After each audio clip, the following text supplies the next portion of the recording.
বসিরহাট আদালত 10 দিনের পুলিশ হেফাজতের নির্দেশ দিয়েছে সন্দেশখালীর ত্রাস শেখ শাহজাহানকে। আর তারপরে পুলিশ কনভয় রওনা দেয় সন্দেশখালীর বেতাজ বাদশাহ শেখ শাহজাহানকে নিয়ে। কোথায় তাকে রাখা হবে এই প্রশ্ন যখন মাথা চাড়া দিচ্ছিল, সেই মুহূর্তে হঠাৎই পুলিশ কনভয়ের মধ্যে ঢুকে পড়ে একটি বাইরের গাড়ি। পুলিশ গাড়ি থেকে নেমে গাড়িটি সরানোর চেষ্টা করেন এবং সেই সময়ের মধ্যে কোথায় উধাও হয়ে যায় শেখ শাহজাহানকে যে গাড়িতে রেখেছিল পুলিশ, সেই গাড়ি। আপাতত কোথায় রয়েছেন শেখ শাহজাহান এই মুহূর্তে জানা যাচ্ছে না। পুলিশ কনভয় রীতিমতো ছত্রভঙ্গ হয়ে গিয়েছে। তবে কিছুক্ষণ আগেই সশরীরে একেবারে শেখ শাহজাহানকে পেশ করা হলো আজকে বসিরহাট মহকুমা আদালতে। 10 দিনের পুলিশ হেফাজত হলো। একদিকে শেখ শাহজাহানের গ্রেফতারিতে কিন্তু আনন্দের ছবি, সন্তোষের ছবি আজ সন্দেশখালী জুড়ে।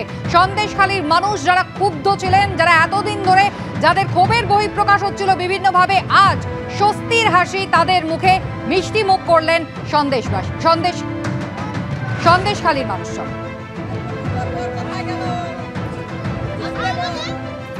পাশাপাশি দুটি ছবি দেখছেন। 10 দিনের পুলিশ হেফাজত হলো শেখ শাহজাহানের। আজকে সকালে গ্রেফতারের পর তাকে অতি তৎপরতার সঙ্গে, অতি গোপনীয়তার সঙ্গে পুলিশ নিয়ে আসে বসিরহাট মহকুমা আদালতে। গোটা সন্দেশখালীর মোট 49টি জায়গা জুড়ে 144 ধারা রয়েছে। কোনো অপ্রীতিকর ঘটনা যাতে না ঘটে, কোনো অশান্তির ঘটনা যাতে না ঘটে। একদিকে সন্দেশখালী জুড়ে যেমন বিশাল পুলিশি প্রহরা, অন্যদিকে বসিরহাট মহকুমা চত্বর জুড়েও কিন্তু সেই নিরাপত্তার ছবি। আর অন্যদিকে সন্দেশখালীর মানুষ আজ মিষ্টি মুখ করলেন। তারা বলছেন নিশ্চিন্ত হয়েছেন তারা শেখ শাহজাহানের গ্রেফতারিতে।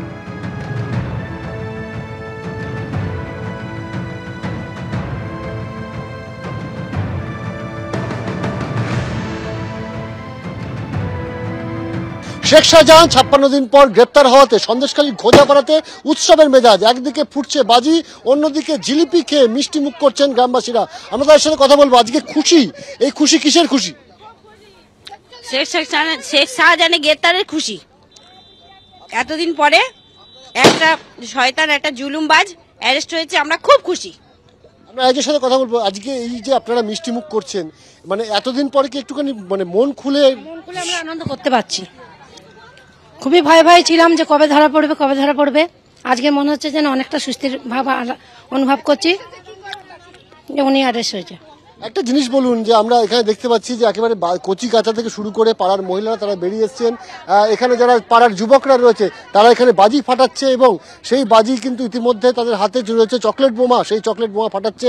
একেবারে খুশির আমেজ কিন্তু এই খোঁজাপাড়াতে। এবং সেখানে কিন্তু যারা বলছেন যে সাধারণ মানুষের মধ্যে এতদিন একটা ভয় ভীতির পরিবেশ ছিল এবং সেই ভয় ভীতির পরিবেশ কিন্তু আজকে কেটে গিয়েছে। আমরা আরো কয়েকজনের সাথে কথা বলবো। কি হয়েছে আপনারা আজকে মিষ্টি খাচ্ছেন, কি বলবেন? ভয় ছিল এতদিন যে কি হবে ছাড়া পেলে আবার আমাদেরকে কি বলবে, কি করবে। কিন্তু এখন অনেকটাই আপনারা আসা যাওয়া করতে আমাদের অনেকটা সাহস বেড়ে গেছে। হ্যাঁ, শেখ শাহজাহান গ্রেপ্তার হলো, কি বলবেন? ভালো বলবো, ভালো হয়েছে। উনার শাস্তি হওয়ার দরকার, উনার শাস্তি হোক, আমরাই এটা চাই। অর্থাৎ সন্দেশখালী পথ দেখিয়েছিল আন্দোলনের, একদিকে শিবু হাজরা, উত্তম সর্দার থেকে শুরু করে শেখ শাহজাহান, এবং শেখ শাহজাহানের গ্রেপ্তারের দাবি কিন্তু শুধু সন্দেশখালী নয়, সন্দেশখালী পাশাপাশি বেরমজুর সহ সন্দেশখালীর প্রায় প্রতিটি ব্লকের মানুষ যারা অত্যাচারিত হয়েছেন দিনের পর দিন, তারা চেয়েছিলেন যে শেখ শাহজাহানকে গ্রেপ্তার করা হোক এবং তার সাগরেদদের গ্রেপ্তার করা হোক। সেই মোতাবেক শেখ শাহজাহান গ্রেপ্তার হতেই মিষ্টি মুখ চলছে, বাজি ফোটানো চলছে। আমরা দেখাবো চকলেট বোমা, সেই চকলেট বোমা ফাটানো হচ্ছে এবং একের পর এক বাজি ফুটছে গোটা এলাকা জুড়ে। একটা আনন্দ উৎসব মুখরে পরিবেশ রয়েছে এই মুহূর্তে। এবং তাদের যেটা বক্তব্য যে অনেকদিন পর আজকে মন খুলে তারা আনন্দ করতে পারছেন। ক্যামেরা সন্দীপ সরকারের সাথে অনিমান বিশ্বাস, এবিপি আনন্দ, সন্দেশখালী।